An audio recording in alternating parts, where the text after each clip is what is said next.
Hello my dear students, कैसे हैं बेटा? आज हम स्टार्ट करेंगे एक्सप्लोरिंग लीनियर पैटर्न्स। आज हम कुछ पैटर्न्स के बारे में बात करेंगे, ठीक है?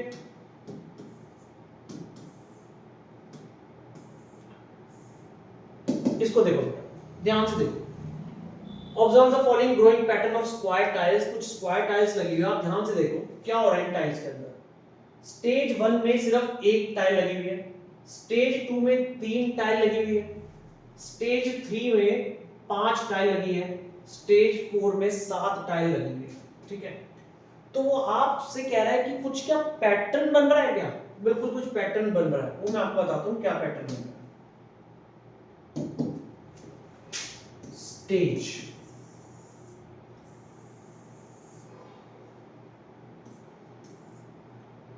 मान लो स्टेज को हम n से डिनोट करते हैं और number of square tiles.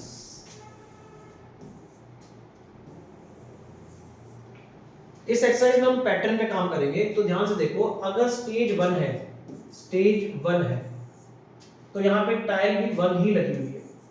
Stage 1 में 1, number of square tiles 1। Stage 2 में ध्यान से देखो, तो स्टेज 2 में अगर 2 टाइल्स लगे, स्टेज 2 है तो इसमें 3 टाइल लगी हुई है, 3 टाइल्स। स्टेज 3 में 5 टाइल्स लगी हुई है, स्टेज 4 में 7 टाइल्स लगी है। तो कोई पैटर्न चल रहा है यहाँ पे, वो पैटर्न ही हमें अब समझना है। हो सकता है पहले क्वेश्चन में आपको दिक्कत आएगी, फिर दूसरे में भी दिक्कत आ सकती है, आएगी नहीं, बट कुछ बच्चों को अगर दिक्कत आएगी तो चलने देना वीडियो को। धीरे धीरे धीरे सारी चीजें अपने आप ऑटोमेटिकली क्लियर हो जाएगी। नई चीज आ रही है, कह रहा है predict the number of squares in the next 3 stages of the pattern and write the sequence.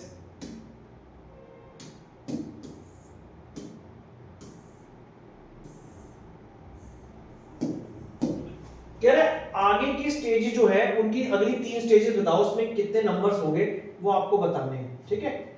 And write the sequence up to 7 तक बताओ आप कितने आएंगे। और यहाँ पे भी कुछ लिखा हुआ है, इसको भी देख लेते हैं। यहाँ पे क्या लिखा हुआ है,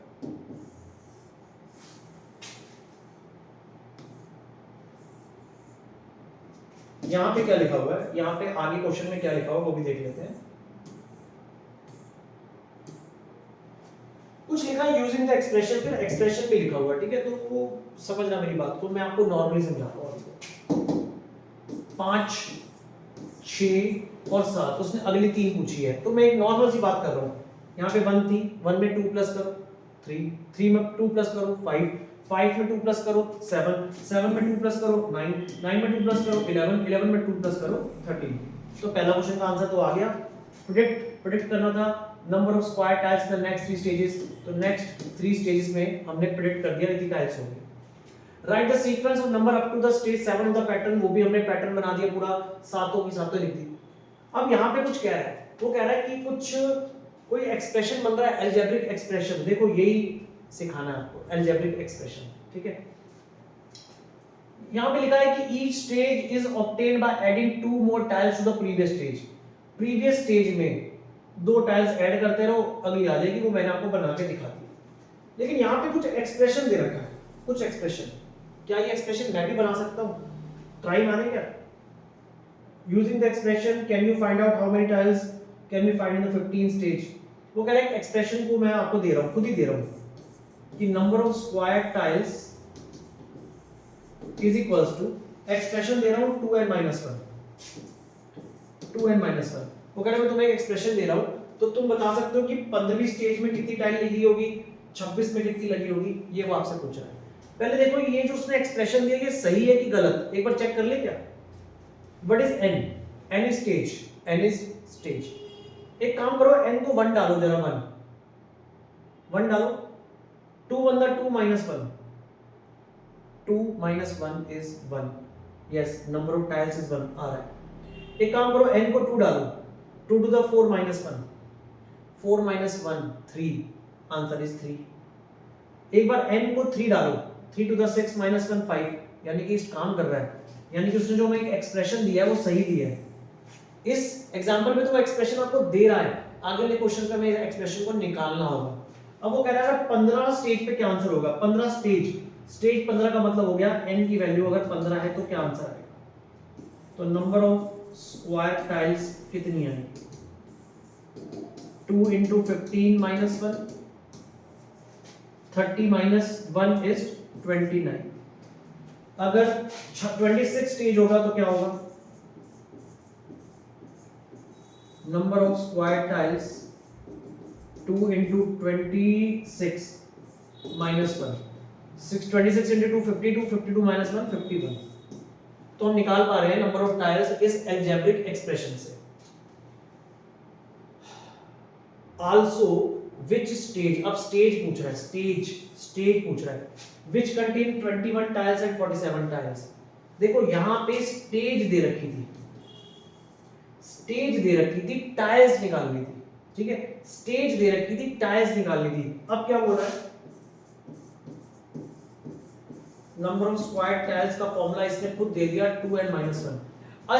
अब स्टेज निकालनी है, यानी कि आपको n निकालना है, विच कंटेन 21 टाइल्स, इसने टाइल्स दे दी, तो नंबर ऑफ स्क्वायर टाइल्स दे दी 21, तो n क्या होगा? 1 इधर आ गया, 22/2, तो दिस इज 11, यानी कि 11वीं स्टेज में 22 टाइल्स होगी। ऐसे उसने फिर पूछा है कि 47 टाइल्स कौन सी स्टेज पे होगी, है ना? तो टाइल्स का फॉर्मूला है 2n-1, तो टाइल्स 47 चाहिए उसको। 1 इधर आ गया, 48 हो गया, 2 से डिवाइड हो गया 24। ये n इज द स्टेज, यानी कि 24 जब स्टेज आएगी तो वहां पे 47 टाइल्स लगी होगी। इस क्वेश्चन में ये नंबर ऑफ स्क्वायर टाइल्स का अलजेब्रिक एक्सप्रेशन आपको दिया हुआ था, सिर्फ आपने वैल्यूज निकाली है प्लॉट करके, ठीक है? नोटिंग जरूर करना, ये हमारी बुक का एग्जांपल है। और पेज नंबर मैं आपको बताता हूँ, पेज नंबर मैं बुक से देख लेता हूँ एक सेकंड के लिए। पेज नंबर 21, पेज नंबर 21 और 22 पे ही दे रखा है, आप प्लीज सारी चीजें नोट कीजिए, ठीक है? इस क्वेश्चन को देखते हैं।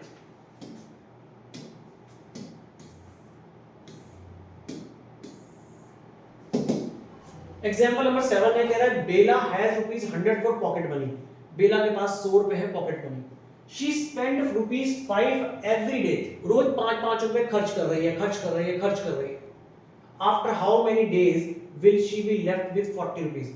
उसके बाद 40 रुपए कब रह जाएंगे? सोचते रहो थोड़ी देर बैठ के, ठीक है? थोड़ी देर सोचते रहो बैठ के, सोचना पड़ेगा भाई, नाम ही है थिंक एंड रिफ्लेक्ट, क्या कर सकते हैं?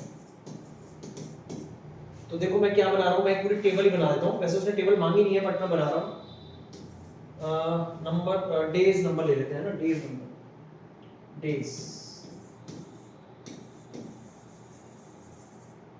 डे नंबर, और यहाँ पे ले लेते हैं पॉकेट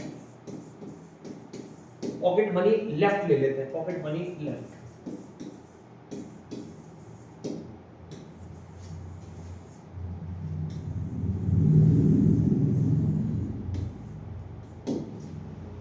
देखो ध्यान से देखना, बहुत इजी है। डे नंबर को हम एन से डिनोट कर लेते हैं, ठीक है? Bela has ₹100 for pocket money, उसके पास अभी 100 रुपए पड़े हैं। आज 0 डे है, मतलब आज उसे 100 रुपए मिले हैं, आज तो 100 रुपए मिले हैं भाई, तो जेब में कितने पड़े होंगे? 100 रुपए पड़े होंगे, ठीक है? शी स्पेंड ₹5 एवरी डे, हर रोज खर्च करती है। तो डे नंबर 1 मतलब अगला दिन। अब दिमाग लगाओ, अगले दिन क्या हुआ? उसने 5 रुपए खर्च कर दिए। दिमाग लगाओ, तुम सब कह रहे हो सर 95 रुपीज बचे, बिल्कुल बचे, लेकिन मैं कहता हूं कैसे बचे वो देखो। पहले उसके पास 100 रुपीज थे, माइनस, क्योंकि पैसे कम हो रहे हैं, -1 × 5। पहले दिन 5 रुपए खर्च करे तो अब उसके पास आ गए 95।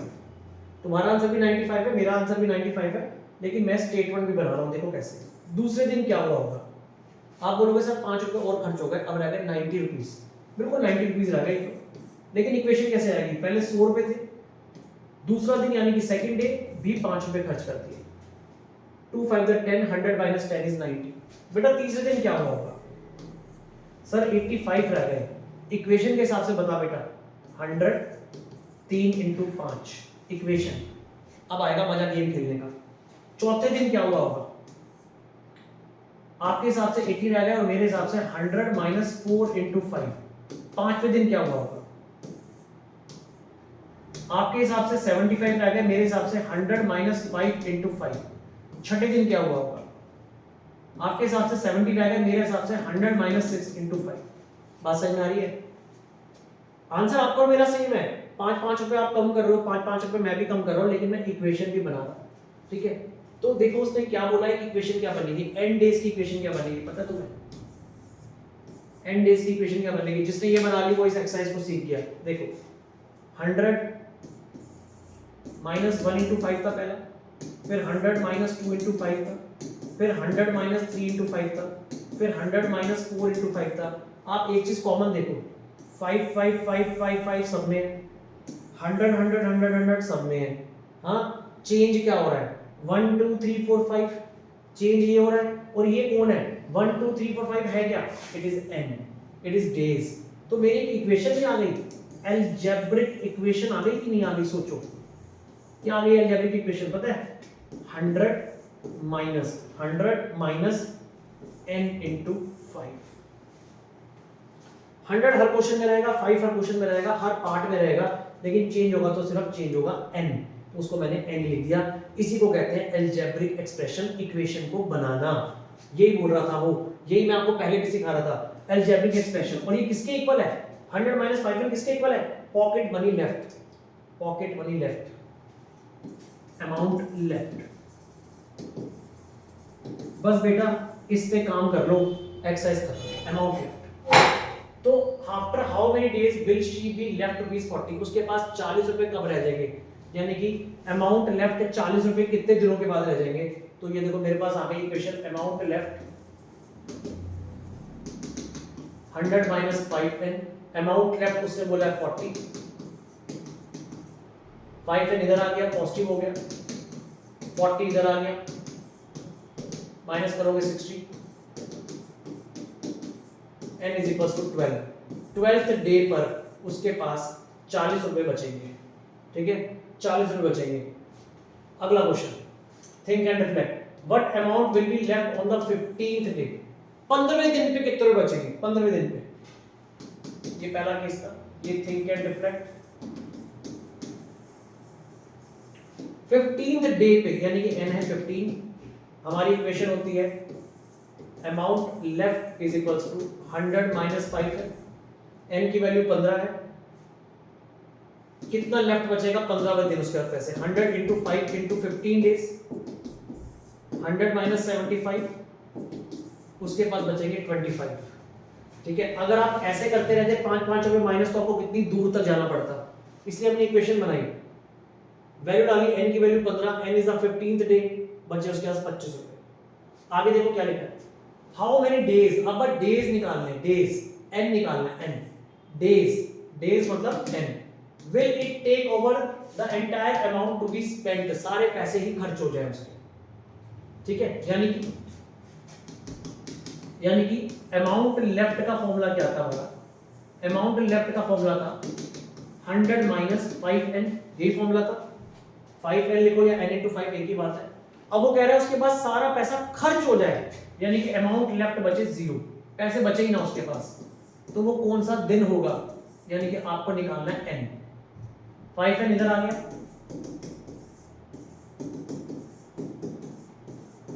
ट्वेंटी डेज, यानी कि 20 दिन में वो पूरे 100 रुपए खर्च कर देगा, खर्च कर देगी, और वो थी बेला। मस्त क्वेश्चन है, पीछे जाना, वापस देखना, अगर थोड़ा सा वीक पॉइंट लग रहा है ना, इसको देखो, इसको जो मैंने बनाया है, मजेदार चीज है, पता चल जाएगा आपको मैं क्या सिखा रहा हूं। ठीक है, एक और क्वेश्चन, भाई फैबुलस क्वेश्चन, मतलब मेरे को लगता है कोई भी स्कूल की ऐसी टीचर नहीं होगी अगर उसने ये क्वेश्चन नहीं दिया, तो मतलब मेरा तो फेवरेट है, ये क्वेश्चन तो आना ही चाहिए सबके पेपर में। मैं क्वेश्चंस पे इंपॉर्टेंट मार्क करता जा रहा हूं, जो ज्यादातर टीचर पूछेंगे आपसे पेपर पे। मैं तो कह रहा हूं इस क्वेश्चन को भाई बहुत ही बढ़िया क्वेश्चन दे दिया इन्होंने, मतलब पहले भी था लेकिन अब और उसको निखार दिया उन्होंने, तो समझाने में भी टाइम लगेगा। ठीक है, बट तुम समझो, समझ में आएगा। N auto rickshaw fair start at ₹25, एक ऑटो रिक्शा है, उसका जो किराया है वो है 25 रुपए, 25 रुपए। एक काम करिए, ऑटो रिक्शा देखिए अगर आ जाता है यहाँ पे, ऑटो रिक्शा RIKSHAW, चेक कर लेते हैं ऑटो रिक्शा आ गया तो।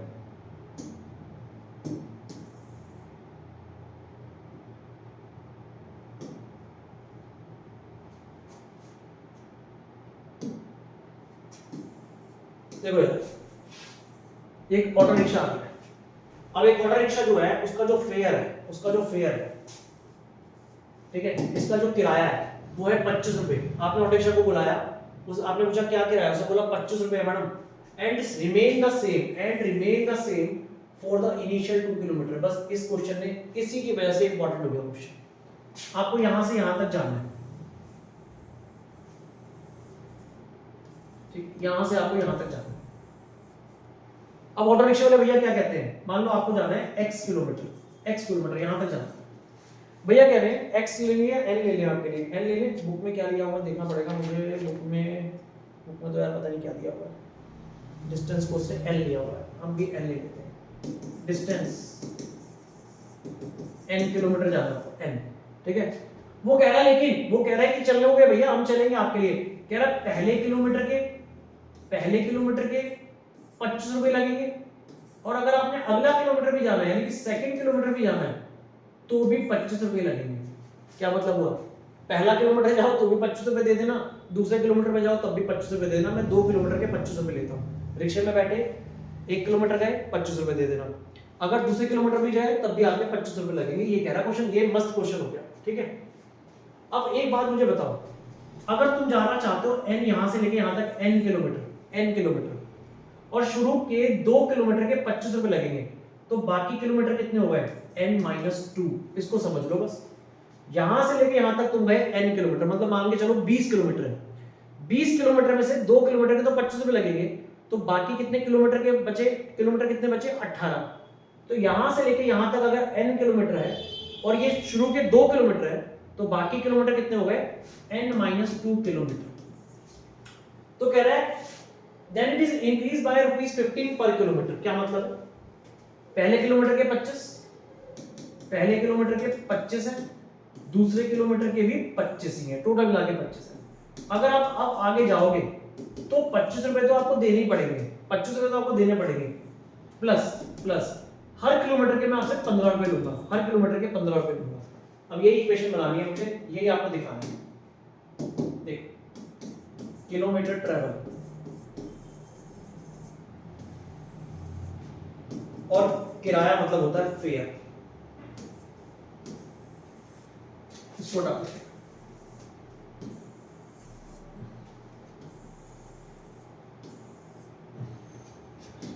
किलोमीटर को हम ले लेते हैं n। अब क्वेश्चन को ध्यान से समझो और बिल्कुल डेली लाइफ के हिसाब से समझो, डेली लाइफ के हिसाब से। पहला किलोमीटर भैया जी 25 रुपए ले लेंगे, दूसरे किलोमीटर के भी भैया जी 25 रुपए लेंगे। अब बात करते हैं तीसरे किलोमीटर की। जब तीसरे किलोमीटर की बात आएगी, वो कह रहा है अब मैं आपसे 15 रुपए एक्स्ट्रा लूंगा। तो देखो क्या हुआ, इसका मतलब क्या हुआ, 25 रुपए तो आपको देने ही देने, प्लस आप कहोगे मुझे 15 रुपए और देने हैं, तो आप कहोगे 40 रुपए देने। ठीक है, मानता हूं आपके पास, ठीक है। ध्यान से देखना, आपके हिसाब से मैं बताऊं, आपके हिसाब से तो ये हो गया, एक मिनट आपको कहोगे सर 25 देने और 15 मुझे और देने, तो मेरे को 40 रुपए देने हैं ना। लेकिन मेरे हिसाब से क्या होगा, 25 रुपए तो देने ही देने, प्लस अगले किलोमीटर के, अगले 1 किलोमीटर के कितने रुपए देने, 15 रुपए। 25 प्लस 15 40। आगे देखो, जब आप चौथे किलोमीटर तक जाओगे तो आपके हिसाब से 40 प्लस क्या होना चाहिए, 15, यानी कि 55 रुपीज होनी चाहिए। अरुण सर के हिसाब से 25 रुपए तो देने ही देने थे, प्लस अगला किलोमीटर, क्योंकि 1 किलोमीटर ही हो गया, 2 किलोमीटर ही हो गया, 2 किलोमीटर के अब आपको 15 रुपए देने हैं। 30 प्लस 25 55 आएगा वही। 5वें किलोमीटर का क्या होगा, आप 15 रुपए प्लस करोगे तो 70 आएगा। मेरे हिसाब से क्या होगा, 25 तो देने ही देने थे, है ना। 1 किलोमीटर हो चुका है, 2 किलोमीटर हो चुका है, 3 किलोमीटर इंटू में 15, 45 प्लस 25। अगले 6 किलोमीटर के साथ क्या होने वाला है, आप कहोगे सर 85 रुपीज बन गए। स्कूटर चल रहा है ना, 15 रुपए बढ़ते चले जा रहे हैं। आपके प्लस कर रहे हो, मैं प्लस नहीं कर रहा, मैं क्या कर रहा हूँ, इक्वेशन बना रहा हूँ। 25 रुपए plus 1 kilometre, 2 kilometre, 3 kilometre, 4 kilometre, 15 रुपए। 15 4 द 60 प्लस 25 85। देख लो तो इक्वेशन देखो कैसे बनेगी। देखो मस्त। पहला 25, दूसरा 25, यहां से इक्वेशन बनेगी, यहां से 25 प्लस 1 इंटू 15, फिर है 25 plus 2 into 15, 25 plus 3 into 15, 25 plus 4 into 15, 25 हर एक में सेम है, 15 हर एक में सेम है। अब बच्चा पिछली क्वेश्चन की तरह सोचेगा तो गलती कर देगा। यहां देखो ये 1 2 3 4 आपको जो दिख रहा है, ये 1 कब आया है? ये आया है तीसरी स्टेज में, when n is 3, when n is 3। ये 2 कब आया था? ये 2 आया था जब n is 4, जब n की वैल्यू 4 थी।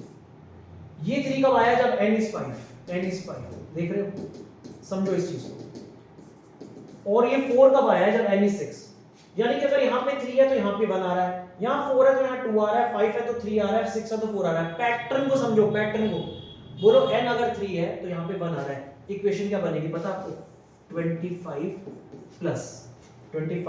प्लस अगर n 3 था तो यहाँ 1 आया, यानी कि 2 कम, 4 में 2 आ रहा है, 2 कम आ रहा है, 5 में 3 लिख रहा हूँ, तो 2 कम कर रहा हूँ, 6 में 4 लिख रहा हूँ तो 2 कम कर रहा हूँ। तो मैं कर क्या रहा हूँ? मैं n में 2 कम कर रहा हूँ। 3 है तो 1, 2 कम कर दिया, n में से 2 कम कर दिए। 4 है तो 2, 4 में से 2 कम कर दिए, 5 में से 2 कम कर दिए, 6 में से 2 कम कर दिए। तो यानी कि ये बन गया 25 प्लस n-2 इनटू में 15। फैबुलस क्वेश्चन है। और ये क्या निकला है हमारा? ये निकला है फेयर। क्योंकि ये जो इक्वेशंस आ रही थी, ये फेयर की थी, किराए की थी। मैं बहुत डीपली चला गया भाई इसके अंदर, बहुत डीपली।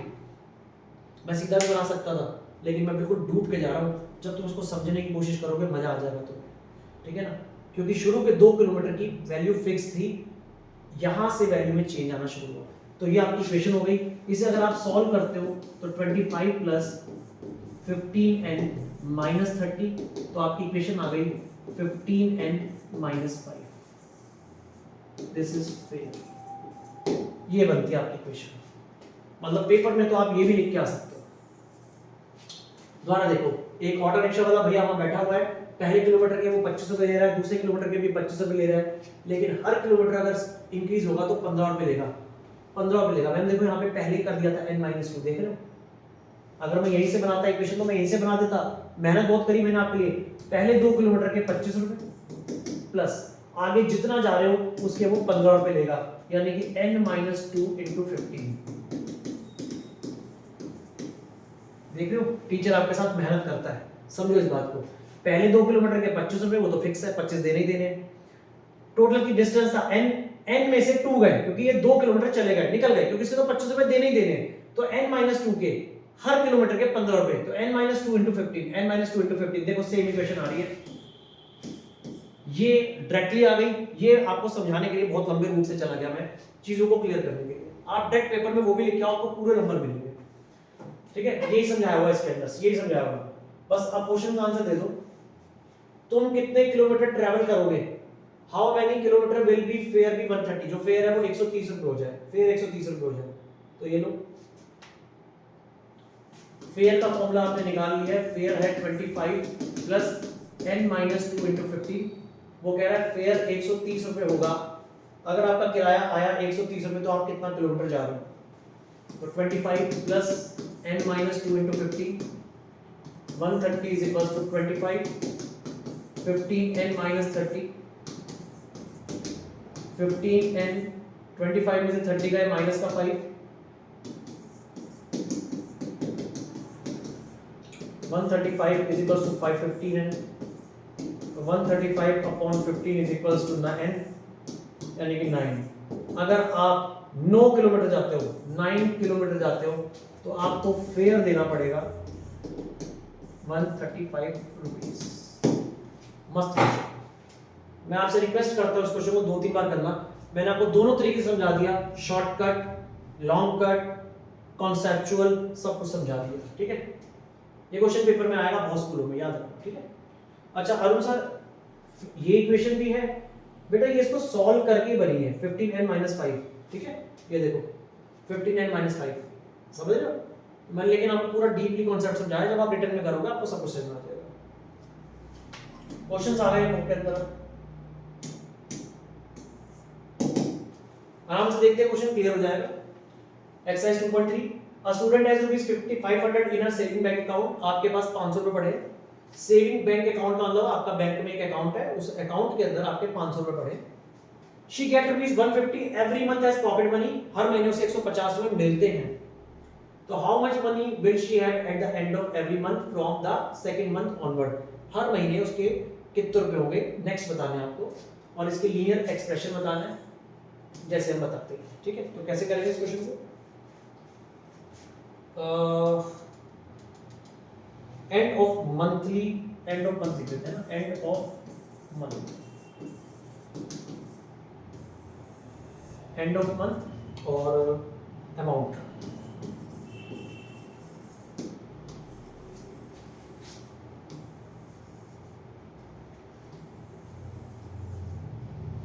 एंड ऑफ मंथ कौन लेते हैं? एन, ठीक है, एन ले लेते हैं। अब यहां देखो, पहले आपके सेविंग बैंक अकाउंट में कितने रुपए? 500 रुपए, यानी कि आज अगर जीरो डे है, जीरो डे ये भी समझ लो, जीरो डे का मतलब है आज, आज है ना, जीरो, जीरो मतलब आज 500 रुपए आपके पास। She get 150 every month, every month, हर end of month, end of month पे आपको मान लो आपको मिलते हैं 150 रुपए, तो अगले महीने के एंड में, अभी तो पहले महीने तो 500 रुपए है ना आपके पास, अगले महीने मिलेंगे ना पैसे, तो अगले महीने कितने मिलेंगे आपको? 150 मिलेंगे, तो कितने हो गए? 600, 650। पैटर्न बनाओ, पैटर्न, 500 पहले ही थे, पहले महीने के 150 मिल गए, दिमाग लगाओ ना, पहले महीने के 150, 1 इंटू 150 650, सेकंड के कितने मिलेंगे? 500 प्लस 2 इंटू 150 हो जाएंगे तो 800, तीसरे के क्या हो जाएंगे? 500 इंटू 500 प्लस 3 इंटू 150 कितने हो जाएंगे? 950 एंड सो ऑन।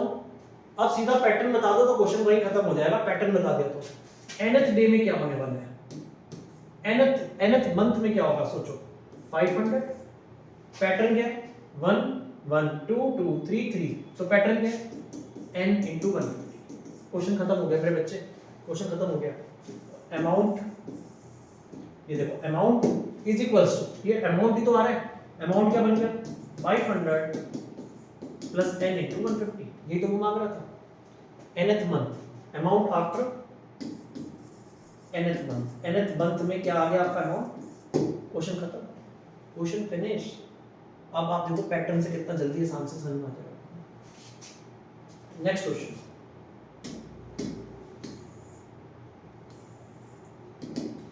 और रैली स्टार्ट्स विद 120 मेंबर। बेटा रैली चल रही है हमारी, है ना, एक रैली स्टार्ट हो गई है और उस पे लिखा है 120 मेंबर है। कितने मेंबर है? 120 मेंबर चले। Each hour 9 member drop out. हर एक घंटे बाद मैं पीछे मुड़ के देख रहा हूं तो 9 मेंबर जा चुके हैं, है ना, रैली चल रही है, रैली चल रही है, लेकिन जब पीछे मुड़ के देखा, अरे 9 मेंबर्स तो पीछे से हट गए। ठीक है, हर एक घंटे बाद ऐसा हो रहा है, तो how many members will remain after 1 2 3 hour? 1 2 3 hours के बाद कितने मेंबर्स रह जाएंगे? इसका भी लीनियर एक्सप्रेशन बनाना है आपको। लीनियर एक्सप्रेशन तो कैसे बनेगा? End of hour, end of hour,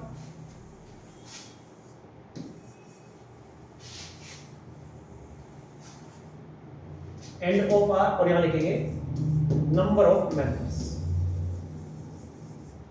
end of hour मतलब ले लेते हैं एंड। अब स्टार्टिंग कैसे होगी? देखो पहला घंटा हम चले, हम रैली में चले, तो पहले घंटे में, पहले आर में अपने पास 120 लोग चले थे। हम यहां से चलना शुरू हुआ, 5 बज गए, चल रहे, 6 बजे तक 120 मेंबर थे। जब फिर मैंने 6 बजे पीछे मुड़ के देखा तो 9 मेंबर्स जा चुके थे। तो दूसरे आवर्स में क्या हुआ? दूसरे आवर में क्या हुआ? पहले 120 थे, अब माइनस हो गए, माइनस हो गए कितने कितने कितने? 9 मेंबर, 9 मेंबर कम हो गए। मैंने यहाँ लिखा end of hour. End of hour में मतलब मेरे को पहले 0 ही लिखना पड़ेगा। 0 आर में, 0 आर में मतलब अभी, अभी अपने पास 120 लोग थे। पहला 0, स्टार्टिंग तो 0 से होगी ना। एंड ऑफ आर मतलब स्टार्टिंग में मेरे पास 120 थे। जब 1 घंटे बाद देखा तो क्या हुआ होगा? 120 माइनस 1 इंटू 9। 1 घंटे बाद देखा तो अब रह गए 111। दूसरे घंटे में जब फिर देखा होगा तो 120 माइनस 2 इंटू 9, 18 लोग कम हो गए, तो 18 माइनस करने पे बेटा आ रहा हमारा 102। तीसरे घंटे में फिर देखा तो 120 थे पहले, अब 3 इंटू 9। माइनस क्यों कर रहे हैं? क्योंकि लोग कम हो रहे हैं। बढ़ते बढ़ते तो प्लस करते, है ना, तो ये अब बेटा माइनस करने पे आ रहा है 91। चलते चलते ऐसे निकाल लेंगे, लीनियर एक्सप्रेशन क्या होगा nth आर में, nth आर में बना लोगे अब तुम इक्वेशन, कोई दिक्कत नहीं है। nth आर में क्या होगा 1 पे 1, 2 पे 2, 3 पे 3, देखो 120 माइनस 1 इंटू 9, ये तब था जब 1 था, n 1 था। 120 माइनस 2 इंटू 9, 120 माइनस 3 इंटू 9, तो क्या हो रहा है ये सेम है, ये सेम है, बस ये बदल रहा है ना, 1 2 3 बदल रहा है। और 1 2 3 वही है, 1 की जगह 1 है, 2 की जगह 2 है, 3 की जगह 3 है, तो क्या बनेगी equation 120 minus n into 9, n into 9। तो ये क्या बन गया number of members nth hour में कितने हो जाएंगे number of members 120 minus n into 9, ये बन गई हमारी इक्वेशन। क्लियर है? थोड़ी सी मेहनत लगेगी, नई चीज है, नई चीज सीखते तो मेहनत तो लगती है। ये क्वेश्चन आसान है। क्यों आसान है? क्योंकि आप बहुत सारे पैटर्न देखते हुए आ रहे हो। Suppose the length of a rectangle is 13 centimetre. देखो कह रहा है लेंथ, कह रहा लेंथ जो है वो 13 सेंटीमीटर है, length in centimetres. Find the area with the breadth in first case, breadth कह रहा ब्रेड्थ 12 सेंटीमीटर है एक केस में, दूसरे केस में 10 सेंटीमीटर है, तीसरे केस में 8 सेंटीमीटर ब्रेड्थ दे रखी है, लेकिन लेंथ सेम है 13 13 13। Length of rectangle is 13 13 13 same है। फाइंड द एरिया का ब्रेड्थ चेंज हो रही है, ब्रेड्थ पहले 12 हुई, फिर 10 हुई, फिर 8 हुई। Find the linear pattern representing the area of rectangle. Area of rectangle निकालना है, हम सबको पता है व्हाट इज एरिया। एरिया होता है लेंथ इनटू ब्रेड्थ। तो देखो क्या बन रहा है 13 इंटू 12, 13 इंटू 10, 13 इंटू 8। तो बेटा लीनियर पैटर्न क्या बन गया, linear pattern, linear pattern of area. तो बेटा एरिया क्या बन गया, लीनियर पैटर्न क्या बन गया, ध्यान से देखो 13 13 13 सेम है। चेंज क्या हो रहा है, चेंज हो रहा है 12 10 8, ब्रेड्थ बदल रही है, यानी कि लेंथ इज 13 तो सेम रहेगी, बदल रही है तो ब्रेड्थ, यानी उसे हम b से डिनोट कर लेते हैं। और इन तीनों को मल्टीप्लाई करने पे मैं लिख देता हूं क्या आंसर आ रहा है, दिस इज 156 और दिस इज सेंटीमीटर स्क्वायर, क्योंकि length into breadth centimetre square में आती है, स्क्वायर में आती है, तो this is 130 and this is equals to 104। और हम सबको पता है कि जो एरिया होता है वो होता था लेंथ इनटू, तो what is area 13 into b, a is equals to 13 into b। 13 same है, चेंज हो रहा है तो b चेंज हो रहा है। अगला क्वेश्चन बहुत आसान है, बहुत आसान है, अब आपको इसे करने में मजा भी आएगा। Suppose the length of rectangle box is 7। देखो लेंथ, क्वेश्चन कह रहा है जो लेंथ है वो है 7, breadth is 11, breadth is 11, length 7, breadth 11। Find the volume. अगर हाइट चेंज हो रही है, इस बार height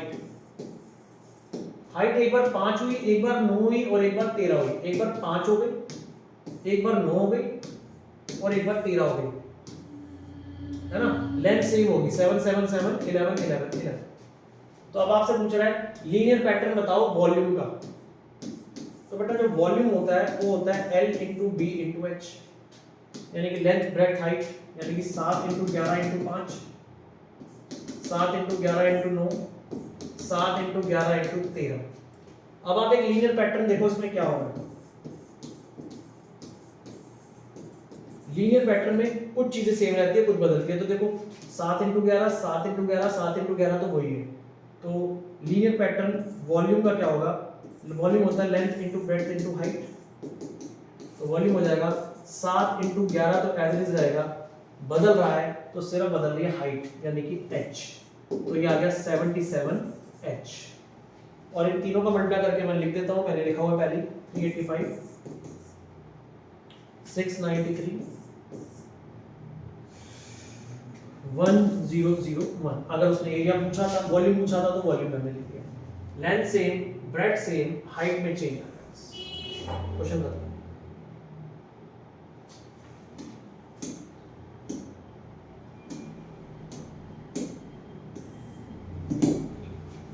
Sarita is reading a book of 500 pages. Sarita 500 page की एक बुक पढ़ रही है। She read 20 pages every day. रोज 20 पेज पढ़ के खत्म कर देती है। तो पैटर्न बनाए क्या, बनाए पहले pattern. How many pages will left after 15 days, 15 दिन के बाद क्या होगा, एक लीनियर पैटर्न तो बनाना ही है, ठीक है। तो यार नंबर ऑफ डेज और pages left, number of days और pages left, number of days को हम एनी ले लेते हैं, ठीक है। तो स्टार्टिंग में क्या होगा, स्टार्टिंग में तो आज की बात कर रहा हूँ, आज 0 डे है, अभी तो 500 के 500 पेज उसके पढ़ेंगे। अब पहले दिन she read 20 pages every day, रोज पढ़ती है, तो अगले दिन हो जाएंगे 480 पेज। कैसे, 500 माइनस 1 इंटू 20, पहला दिन 20 पेज कम कर दिए, दूसरे दिन 500 माइनस 2 इंटू 20, अब रहेगा बेटा 460। तीसरे दिन 500 माइनस 3 इंटू 20, यानी कि आपका हो गया 440। तो बेटा n डेज में क्या रह जाएंगे, पैटर्न देखो, 520 520 520 तो सेम है, चेंज हो रहा है 1 2 3, and what is 1 2 3, 1 2 3 is number of days यानी कि n, तो पैटर्न बनेगा 500 माइनस n इंटू 20। तो पेजेस लेफ्ट हो गया 500 माइनस n इंटू 20, ठीक है। और how many pages will left after 25 days, यानी कि अगर n की वैल्यू 15 है तो कितने पेज लेफ्ट हो जाएंगे, 500 माइनस 15 इंटू 20, 200 पेजेस लेफ्ट हो जाएंगे आफ्टर 15 डेज। एक्सरसाइज क्लोज है, नेक्स्ट एक्सरसाइज करते हैं नेक्स्ट वीडियो में। Thank you.